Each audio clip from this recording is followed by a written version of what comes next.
Hey everybody. So now today I'm going to be going through the text messages that were included as part of the motion for summary judgment. There are a lot. The vast majority of them actually are Blake Lively's, so they're under seal. But there's a lot from WME. There's Sony. There's a lot of Justin Baldoni's. A lot from Melissa Nathan as well. And Katie Case and Brianna Coslow. So I'm gonna start because obviously I'm gonna go through the ones that are unsealed, and at the moment it's kind of Wayfarers, basically. I've been trying to work out because some people, like if I say, I'm going to do Justin Baldoni's, then he might be in. Well, he will be in some of Melissa Nathan's, and then I might end up duplicating. So I've been trying to figure out a good way to subcategorize these so I can keep track of what I've done, especially when the rest are unsealed, but also you guys can keep up with what I've already covered, and know that a new video is not going to contain the same stuff. And I think the easiest way for me to do this is to do it by whose text messages are there in evidence. So regardless of who's included on those text messages, whose name is on the Bates numbers. So today I'm going to do Justin Baldoni's, and I'm not going to cover the ones where it's just talking back and forth about updating his Instagram and stuff like that. It's just PR stuff, and there's nothing exciting or interesting really in there. It's just standard PR. So I've got quite a few threads, and I do think this will run into a reasonably long video, not overly long, but it will take up enough time that I'll just do person by person by person. The vast majority of the text messages when they're unsealed will be Blake Lively's, so I'm looking forward to that. But she's actually got that many. It may take more than one video. Okay. I'm actually going to share this, start this one now. Some of these are, they vary. Some are a few pages. Some are just 1 or 2 pages. Again, it's kind of just a snapshot of part of a conversation. So, context may be missing initially. You might have to guess it. But I can only really talk about what's there. So this looks like a conversation including Justin Baldoni, Melissa Nathan, and Jennifer Abel. So Melissa Nathan starts, and she says, "Sorry, JB, I'm on a close set. I'm free later when we finish, though." Justin then messages back, "No worries. Quickly, my partner Steve was asked about flipping the narrative from this leak. This morning about Ryan saying script was a disaster and he saved the movie." Melissa then says, "So actually it's working in our favour. Ryan Reynolds looks the worst and continues to play into that narrative of them being awful. It's playing good for us, bad for them." Justin says, "To something about Ryan claiming the female hired was a feminist writer didn't know how to tackle a female film, etc., using their own words against them. This is an easy flip." Melissa says, "But Tatiana Siegel from Variety wants to do a follow-up call with us for a story similar. We've a call in to her later." Justin says, and the fact they've saved the script from what they think is a disaster after we had a green lit script and was a strike basically implies they were scabs. Oh, okay. Justin Baldoni's calling Ryan Reynolds a scab. Well, we were all saying that, but it is good to see that, Wayfarer themselves were saying it too. These text messages are dated the 15th of August last year, by the way. Justin, which we should 100% lead them to. Melissa. Oh, that bit? I'm all over. Justin. It's a man coming in to say, this female writer sucks and I need to save it. Let him drown in his own pool.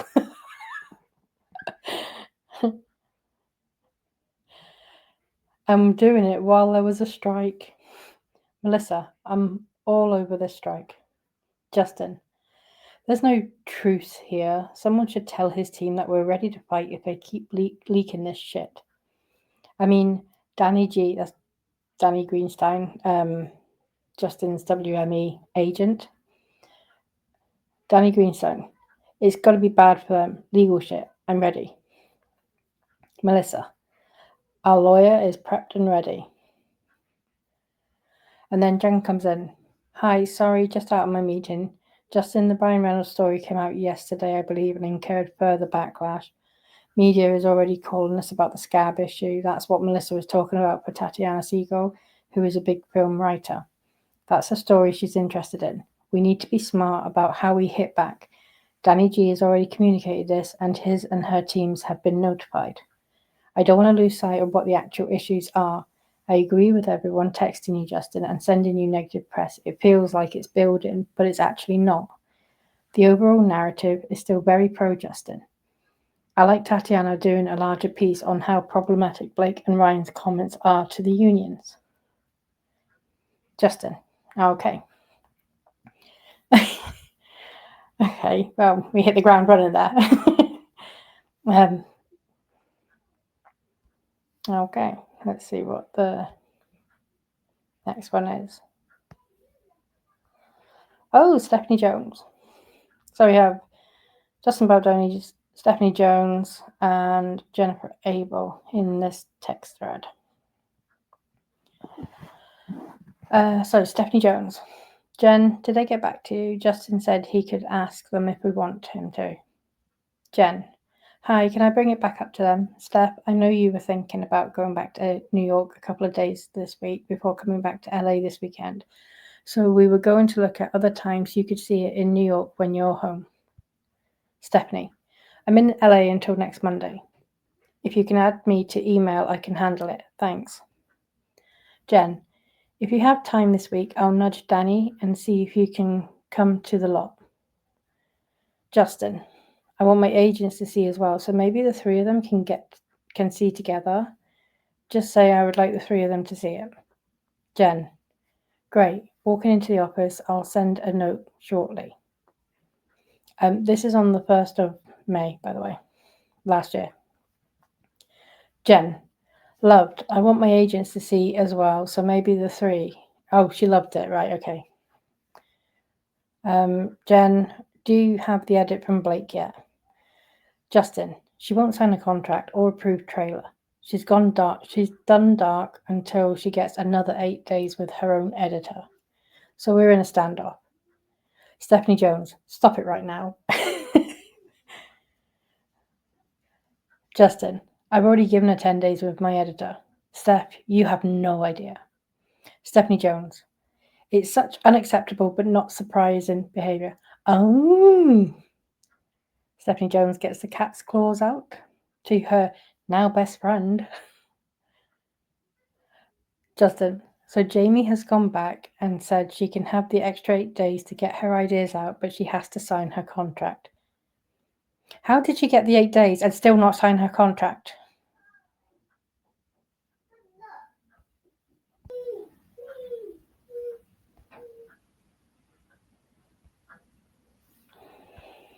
Okay.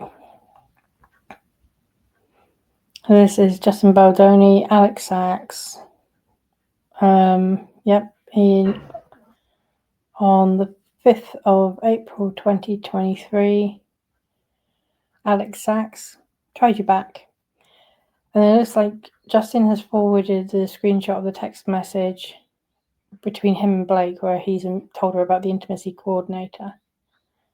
And then he said to Alex, just wanted to tell you about this. Seems she doesn't want to meet intimacy coordinator until we start, which may mess up the workflow. But I can still meet with her, of course. Alex, That's fine if you didn't want to meet her now. You'll just have to walk her through what you and Lizzie are thinking. And then Justin sends a thumbs up. Okay. Jamie Heath, Justin Baldoni, Alex Finch, who's the first assistant director, and Alex Sachs. And it's just one message from Justin Baldoni, the 11th of June, 2023. Happy weekend all. Just want to flag we should connect with, it says infancy coordinator. I don't know whether he means intimacy coordinator. And make sure we have a good plan, as I believe this week is the start of that work.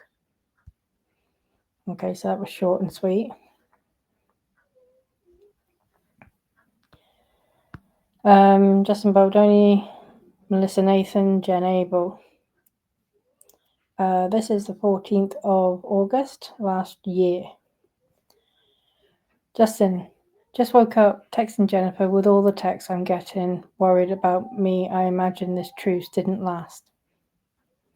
Jen, the truce is still on, but this is what we knew would start to happen. More and more people from production, from the crew, people with knowledge are speaking to media in your defense. And while their intentions are good and they want to support you and defend you, it's adding more narrative and giving this life. There was someone who called TMZ to support you and say how much you are liked and how ridiculous Blake's claims are, but in turn shared that you had asked the trainer how much she weighed because you wanted to train to lift her, and also that she was making a big deal about an on-set kiss that lingered. We balanced it and provided context that you were worried about your back, etc. And the article, minus the clickbait headline, is very much in your favour. So that's the new news cycle today.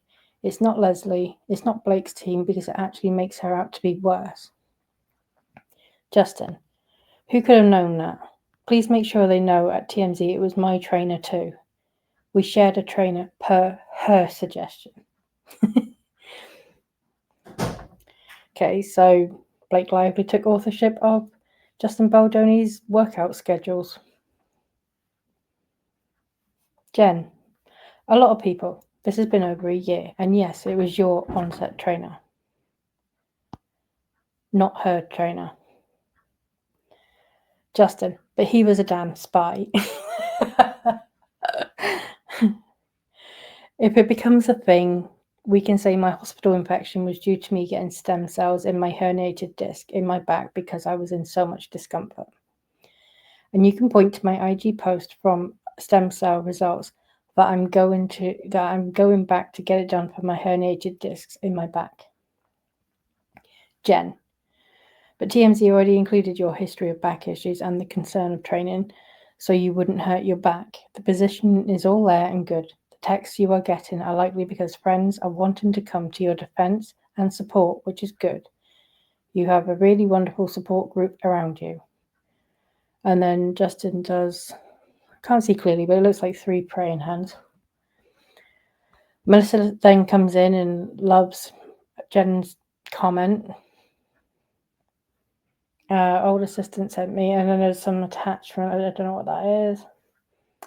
Jen, adore, redacted, and know he's coming from a good place and sharing his opinion, but ultimately and respectfully disagree.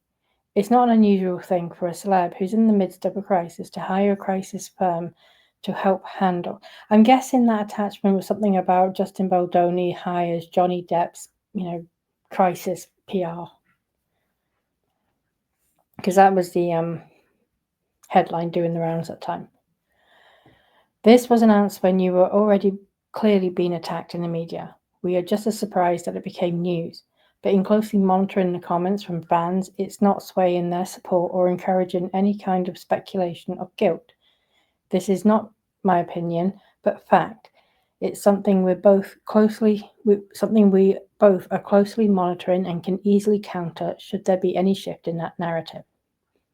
Justin, thanks. You guys doing okay? Jen, we both can't wait to come up to Ojai, I don't know, I'm not sure, and have a spa day. They're going somewhere and going to have a spa day. Justin, So they broke the TMZ kiss lingered too long thing? Wow. Melissa, just chiming in. Of course I would say this, but Jen is correct. This is entirely normal to hire extra help on your team, especially as it's now one of the biggest box office successes and news stories of the moment. It is a crisis. That is true. When you have a leak, you hire a plumber. That's what you've done. Every single celeb has a crisis PR, even if you don't know it. Justin, I agree. It's just their spin to get me to look bad because there isn't anything substantial to look bad. Jen, Melissa is a darn good plumber. Jen, love that analogy. Justin, where's the Blake Lively,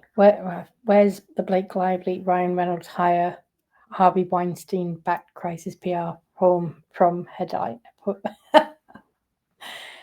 Perm, I think that's supposed to be. There's lots of typos. Jen, ha ha ha ha ha, oh my god. Jen, we don't need it because the internet is doing its thing, and she adds an attachment. Not sure if you can see that since you're on your phone, but Daily Mail headline Brandon Blake, a mean girl and Hollywood villain from an old interview she did where she treated the journalist horribly. And then she's put on the plane. Justin, wow, she really must not be liked. You can only treat people badly for so long. Jen, yep, exactly. Justin, is Leslie freaking out Melissa? Melissa, 100%. She's really freaking out. Justin, all blaming us? Melissa, no, she knows we are not creating content. Reporters are dredging up all stories. Jen, she's freaking out about the situation because honestly, it has all spiraled outside of her control. Melissa, it really did, and she thought she had all the cards. Anything else she does now, or they do, looks false and backtracking. Jen, at this point, she needs Kanye or one of the Kardashians to do something scandalous.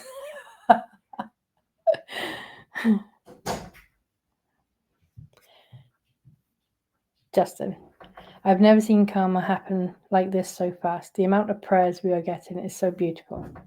Jen, so people get bored and forget. Melissa, I will definitely do a prayer call with you both. Thank you. Justin then sends a link to something and asks, someone should respond to this. I think we can pray for them and be ready to fight at the same time. Very grateful for all this love. Wanted to share this from my friend. Long text incoming. I think you know. Do voiceover work for Access Hollywood. News. So now I think he's quoting a text he was sent. I came into work this morning after being out for 2.5 weeks, and Kit Hoover and the EP of Access were talking about all of this. It was the lead story, and Kit was saying she was just shocked, and she thought you were so wonderful from all the times you've met. How could all this be true? And was it all fake? I stopped her and told her, you are a brother to me, and I've known you for a long time. I told her that the good person they see publicly is not only authentic, the person behind the scenes is even better. No details about the situation, even though they tried to ask. Just a true testament to your character, which I've had the fortune of experiencing up close for so long. She said, oh, I'm so glad you told me that, so I can defend him now to people. And I said, absolutely. She thanked me and said she would make sure to do so. All that to say, I know this is the hub of celeb gossip stuff, so if you need me to do anything other than that at any point, let me know and I won't hesitate. He then says, that was yesterday. This is today's. And then he quotes another message. So the EP of Access came to me today and said they changed their tone and wrote a love story to support you, tracked by Kit. Kit said she's been going around to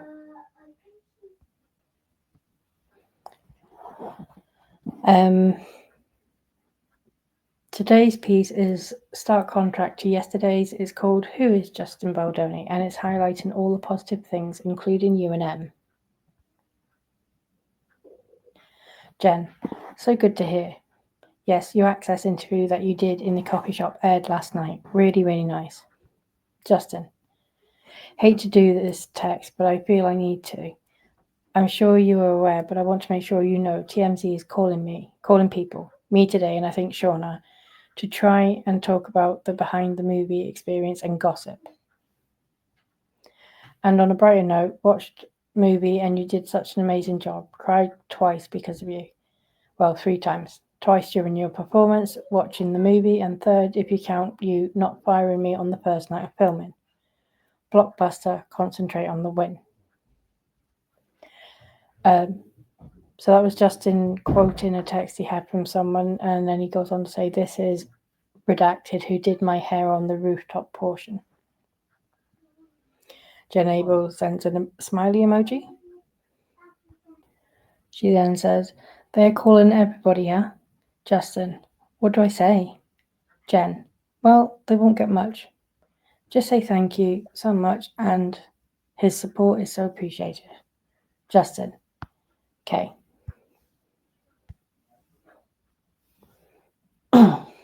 Okay. Okay, so we got Ange Giannetti from Sony, Justin Baldoni. The date is the 28th of April 2023. Ange, ring me when you can, love. Justin sends an attachment, then says, losing service. I'll do everything I can to shoot an R film. Ange, gotcha. Okay, I will update Sony. You are going to try and get as much tasteful hot sex as you can, and we decide in post if PG-13 or R. I'm going to set meeting with our ratings board head, Monday or Tuesday. You find out if we are PG-13. Will Colleen be okay, and does she think her readers will be okay? Justin. And look for oats, for fuck's sake, etc. But I need to know if I can say I want to fuck you. It's so important. Not having that in there would kill it. And also, can you guys put in keep swimming or no room with strong oak thing? Those fans kept quite... Those fans, I think it's supposed to say, quote, keep swimming on everything. Sorry, guys. Typos keep throwing me off. Justin, Wednesday for meeting, tech scout Monday and Tuesday. Ugh, I know, I don't know how. And, well, your day ends much later than us. I will ask Jamie to set. We'll figure it out. Okay. So that was with Sony. And now we'll do this. This is Justin Baldoni and Colleen Hoover. The date is the 30th of April. And I think this is Justin contacting Colleen in response to that discussion with Ange Giannetti just a minute ago. Justin, hi. Oh man, sounds terrible. Time for you to fly private. Which pick? Here is us together. Blake has most recent draft with her, seeing her tomorrow. Can send them if that works. We are basically going through and adjusting each scene. We'll need your feedback on all of it. Colleen, haha, my son's flight was just cancelled. I don't know how to fly private. Like, where are the secret networks I can find out about this stuff? I have literally been trying to get home since Friday. And then Colleen sent some attachment from Jamie. Justin, let me ask Blake if she's okay with it when I see her today. And then he sends an attachment. This is semi-private and super easy. Colleen, thanks for this. And if you want to get me something updated, I'll commit my whole day to do it today and or tomorrow. Justin, that would be amazing. And then Colleen sends a long text. I don't have script notes yet, but I want to give my thoughts as a viewer of movies rather than a writer of books real quick. The first kiss is the most important part. Some movies put so little emphasis on it, but it's the thing we wait for, the build-up, the what made them kiss at this point moment. So the convo that leads up to that first kiss needs to be something emotionally impactful, even if it's just one sentence. Something that makes each of them give up fighting against this moment. I think where everyone gets it wrong is they think it's the sexual attraction that we want to see, but it isn't. We know the sexual attraction, we see it, but we want that first kiss to be powerful in so much more than a sexual way. As far as sex scenes you asked me about, there are readers who love to read those, which is why I put them in the books. But as an author and reader, I prefer the stolen glances, the hand grazes, things like that in a movie. It's fun sitting alone and reading detailed sex scenes to other people. But not many want to be in a theatre watching them. In movies, it's way more important we see those angsty looks and forbidden small touches, flirtation, than any extended sex scene.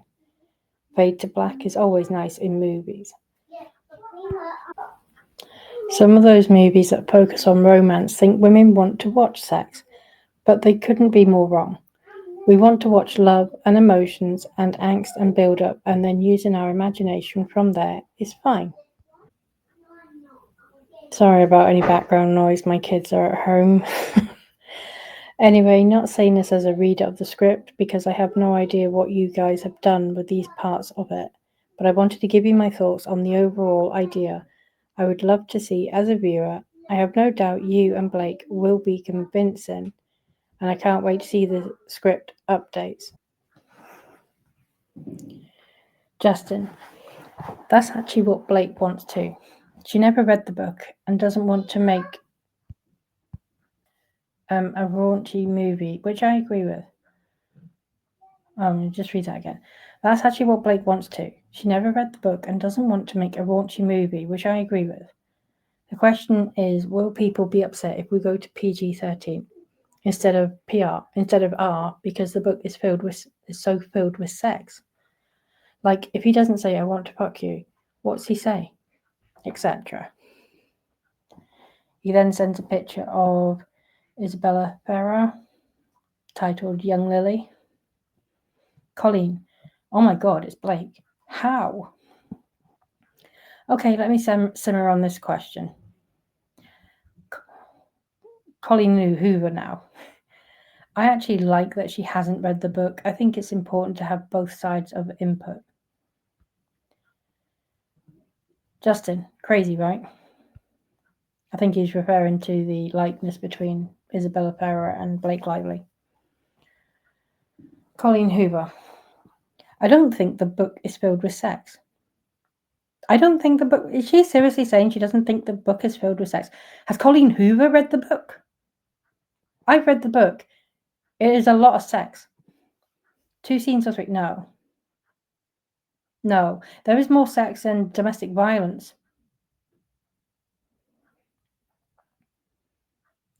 I don't think it's the sex the readers are hoping translates into the movie. Now, as far as the rating, how many fucks can you say? Any at all? Because I think if we need to cut down, the most important one is when Ryle says Atlas, the homeless guy you pity fucked. I think there's a way to make the rooftop scene where he says, I want to fuck you so good, without that awkward line and without readers even noticing it isn't there. Things like that don't translate well to film.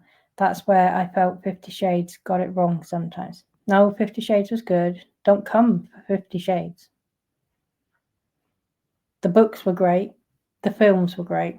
And that's my opinion.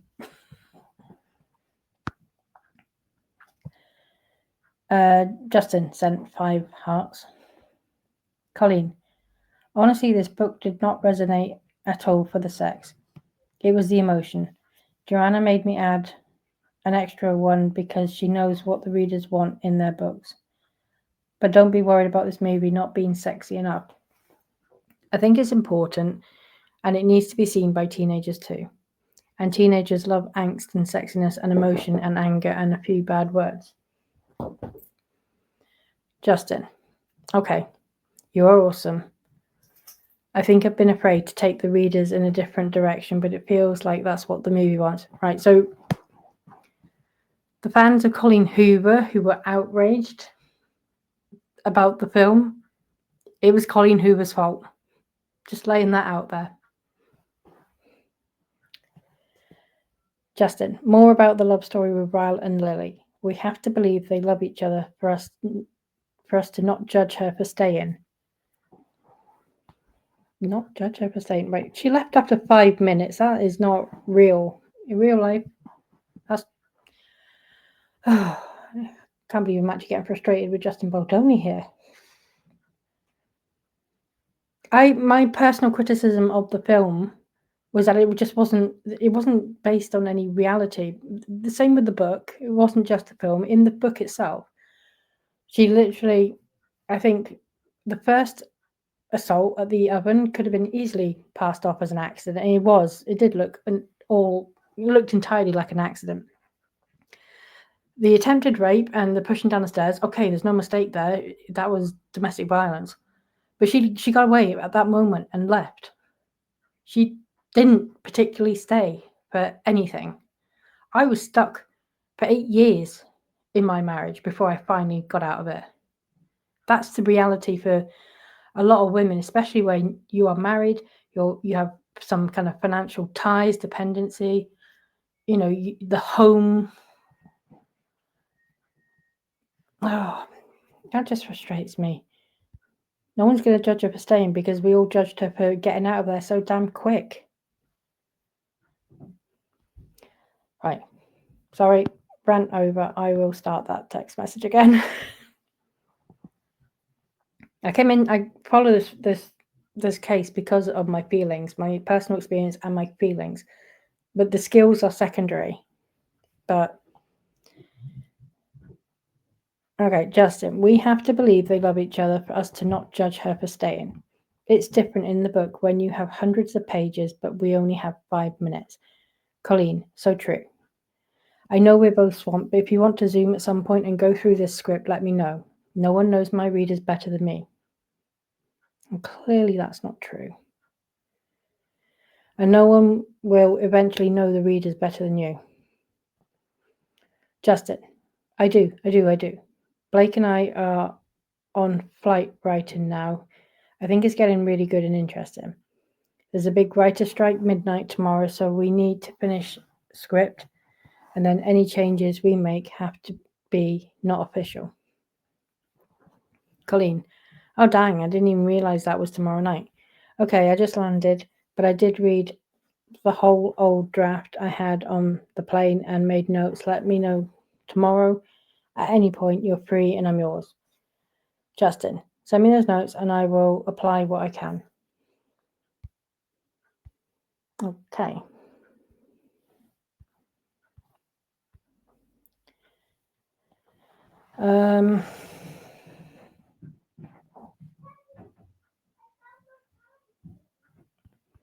So this is Jamie Heath, Justin Baldoni, 28th of December, 2023.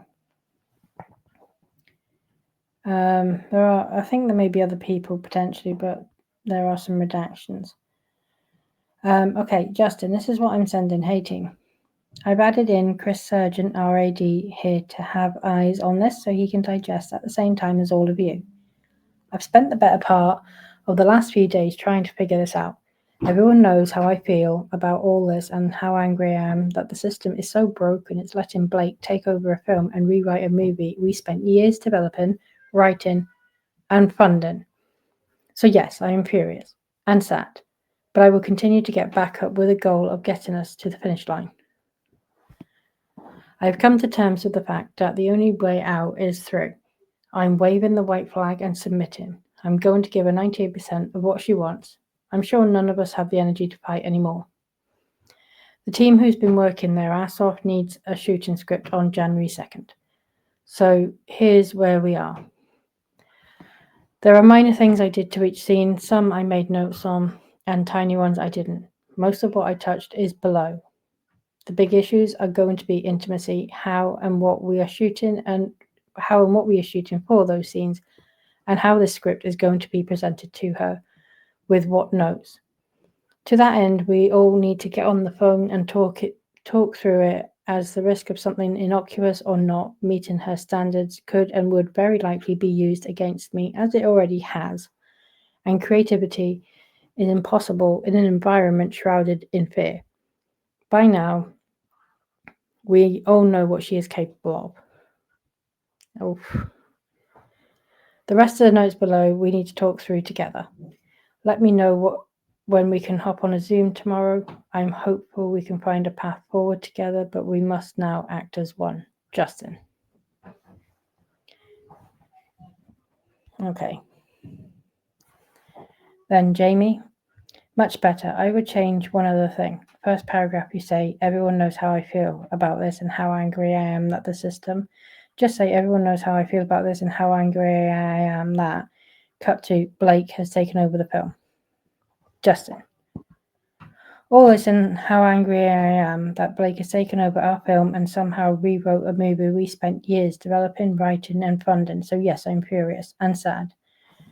And I will continue to get back up with a goal of getting us to the finish line. Jamie. Better. Thank you. You have all the right to feel it. You have all the right to feel it all. Everyone doesn't need to know all of what we feel in the moment. Thanks for taking my thoughts and implementing them. Justin. I'm booing John Logan so he can have eyes from our side. I'm booing. Oh, BCCing. Sorry. Oh my god, this is not easy. Sorry, so he's including in an email then. I'm including John Logan so he can have eyes from our side. Jamie, okay.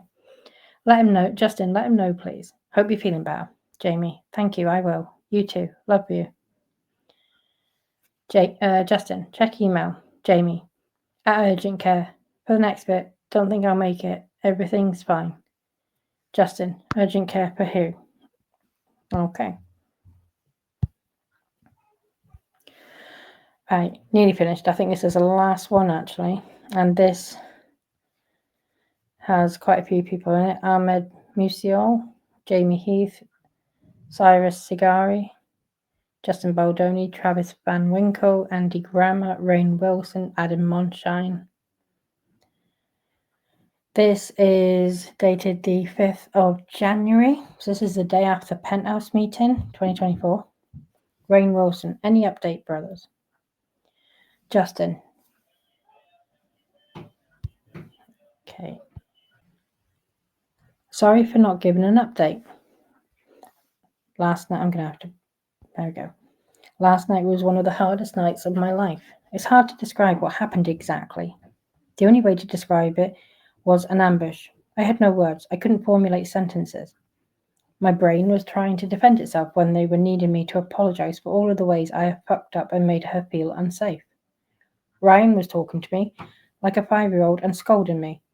They essentially said that Jamie and I are not who we claim to be, and that for us to have a podcast is unsafe because it makes people feel like we are safe. I was read from a phone of all the things that I did, while many of them were based in actual situations. The events were wrong and things were taken completely out of context. The word creepy and abuse were used in reference to me in my behaviour. I was then given the words of what to say and I had to apologise, which I was unable to do because my brain... where was I? And had to apologise, which I was unable to do because my brain was trying to comprehend what was happening. I was in shock and basically went into feeling like I was a 7-year-old again when I got home last night. I was emotionally paralysed. It was as bad as it sounds. Jamie did a beautiful job apologising. I did not have the words.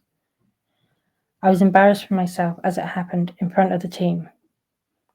But I was embarrassed that I was unable to even formulate the correct words to apologise and honestly just feel like a bad person. It's hard to feel so much of what they believe about me is false. because they are so convinced that it's real. Looking for the nuggets of learning, which there are many, and somehow they have showed up today. Thanks to Jamie and my wife, and we are currently shooting. I love you all. Oh. And then he continues, my brain was struggling because what I wanted to say and do was run and blow this whole movie up because I feel this was so unjust, and yet the only path forward was to acknowledge her and Ryan's feelings and apologize and take the wrath of an angry husband. Yeah, I couldn't even do that correctly. I prayed and prayed and prayed for the words, and I didn't come, so I felt abandoned by God in that moment, even though I know that's not what happened. We were told this was the worst experience of her life. The worst experience of her life. Okay, I'm going to just take a moment to pause here because I'm going to go and find something. Okay, so yeah, I found it. So this is the interview with Megan Twohey. Megan Twohey from the New York Times. The interview is conducted by Ari Shapiro. And here's a question here. Shapiro asks, and this is not just the mechanics of how this machine operates, but also that it sprang from an allegation of sexual harassment and is entirely grounded in a gender imbalance on set, Blake Lively alleges. Megan Twohey says, yes, that's exactly right. And she told me, like, listen, this was actually not the worst experience I have experienced in Hollywood. I've actually experienced far worse misconduct. So if I just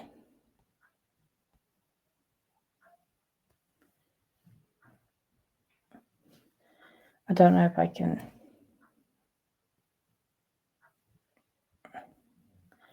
There we go. Let me take that.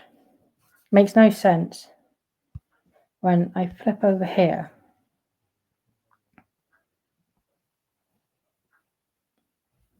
And contrast it with that. That makes no sense. We were told this was the worst experience of her life, and others have witnessed this behaviour, and the behaviour on our set was creepy. I was emotionally paralysed, which is something I haven't experienced in years. Rain, imagine that meeting those years ago at the Soul Pancake with Golriz. What? But times that by about 100. I spoke to my therapist for an hour and she tried to get me out of the haze as I literally could not get myself off the couch. I don't know how I will make it through, but I know that I will. And just knowing that you're all there from me means the world to me, because even with Jamie here and my wife and family, I've never felt so alone. Oh, that's so sad. Putting a smile on, doing my best to lead the crew. I will unpack and process this when we wrap, of course. I apologize for the vulnerability dump. This is one of the few safe spaces I have right now. I love you all and thank you for your prayers. Sorry for my dictation grammar. I'm in between shots. And then someone says, the name's redacted, Justin, you were ambushed. You reacted the only way you could. Hold on to your beliefs and keep moving forward. God is all glorious and is with you. Our prayers for strength and protection continue. We are with you in spirit and love you with all our hearts. Rain Wilson. Oh my God. I can't believe it. You were set up and ambushed and personally attacked. I'm stunned. I can completely relate to you being stunned like a deer in the headlights. Probably better that you didn't immediately just start apologizing. So grateful that Jamie is your partner and could step in diplomatically as needed. Onwards, brother. Make a great and important and entertaining piece of storytelling. That's all you can do now. So sorry for what you went through. Broken heart emoji. And then someone else redacted. I love you all and will keep praying for you. Congrats on getting back to film, even though you feel like you have been through a war. God answers all of our prayers, just not in ways that are obvious at the time. You have many friends who love you and you are connected to your soul. And then Travis Van Winkle. Love you two so much. You're both freaking warriors. Okay, that is the sum total of Justin Baldoni's Bates numbered text messages. That was some interesting points there. Colleen Hoover does not think there is a lot of sex in her books. What? Also, she was clearly aware that Blake had not read the books. I don't understand. I've seen a text message where she pushes back on Justin pointing out that she hasn't read the book. To me, if I was a writer and my book was being, it was being made into a film, I would be pissed off if the lead actress hadn't even read my book, my bit of work. But she seems okay with it. She thinks it's actually a good idea. Well, I wonder if she still feels like that. Ryan Reynolds being referred to as a scab. That was funny. But yeah, those last messages about the Penthouse meeting, that was difficult, and it was obviously very difficult it was interesting to hear that, in the Penthouse meeting, Blake was saying that it was the worst experience of her life, but then she says to Megan Twohey, "Oh, I've experienced far worse." Just full of shit, absolutely full of shit.